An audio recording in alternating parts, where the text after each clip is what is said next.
Linhagem. A Maré Varia. Episódio 4. Whitby, Inglaterra. Hoje uma cidade à beira-mar, porém a herança espiritual dessa cidade pode ser traçada de volta ao século VII.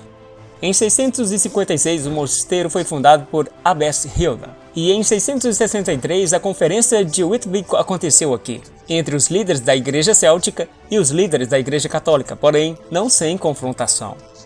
Essa conferência marcou as datas da Páscoa que são observadas pela Igreja hoje, e também levou ao estabelecimento da religião romana em outros lugares da Inglaterra.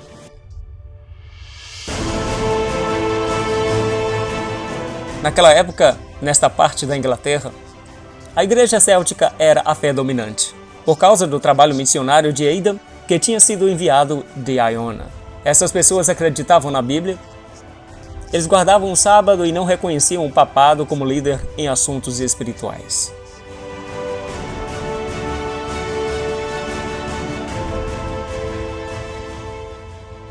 Coleman foi o sucessor de Finan. Finan foi o sucessor de Aidan, quem originalmente iniciou o trabalho aqui na Inglaterra. E Coleman tinha trabalhado por apenas 3 anos quando o conselho de Whitby foi convocado. Eles tinham algumas coisas contra ele. Primeiro, que ele estava trabalhando por apenas 3 anos. Segundo, que seu oponente, Wilfrid, era bem treinado no argumento papal. E terceiro, que a rainha do rei era católica. A questão principal do debate era quando cairia a data da Páscoa. Mas antes disso, Wilfrid ficou 4 anos em Roma, onde ele foi bem educado e ele queria voltar para a Nortúmbria, determinado a trazer a Igreja Céltica em submissão. Ele queria um debate aberto. E o rei Oswy concordou por um fórum aberto. Então, por um lado, você tinha Coleman, os escrivães escoceses e Abbess Hilda. E do outro lado, você tinha o rei, o príncipe, a rainha e Wilfrid. E então o debate começou. Coleman sabiamente respondeu às perguntas com relação à Páscoa, mas Wilfrid levou o debate ao assunto da autoridade de Pedro, e eventualmente teve o sucesso em convencer o rei com seus argumentos. O rei e o povo decidiram concordar com a pretensa superioridade da Páscoa papal, e então alinhar a igreja na Inglaterra com o papado, uma mudança de suas raízes originais. Coleman logo saiu para a ilha de Iona. E em seguida, a Inglaterra foi coberta por 4 séculos escuros. Logo depois, os vikings dinamarqueses se alastraram pela Inglaterra, trazendo com eles um dilúvio de paganismo. A Igreja Céltica permaneceria firme na Escócia, Gales e na Irlanda.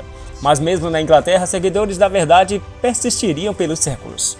A semente plantada por Aidan, Finan e Coleman continuaria até o momento em que John Wycliffe começasse seu maravilhoso reavivamento séculos depois. Alguns acreditam serem seus seguidores, aqueles que de geração em geração mantiveram as doutrinas de Aidan. Uma coisa nós aqui aprendemos do conselho de Whitby é que, ainda que aparentemente a causa de Deus for derrotada, devemos lembrar que vivemos em uma grande controvérsia onde há uma batalha entre a verdade e o mal. E como nas palavras da música, uma vez para cada homem e nação, onde as palavras dizem, ainda que a causa do mal prospere, ainda assim a verdade é forte por si mesma. Algumas vezes nas nossas vidas ou nos nossos trabalhos, pode parecer que a causa de Deus está perdendo. Pode parecer que a causa de Deus está sofrendo. Ainda assim precisamos lembrar que estamos vivendo em uma grande controvérsia. Há uma batalha entre a verdade e o erro, entre o certo e o errado, entre Deus e Satanás. Se permanecermos em Cristo, se nos alinharmos com Deus, podemos saber que sempre terminaremos do lado vitorioso, apesar de no percurso algumas vezes aparentar derrota.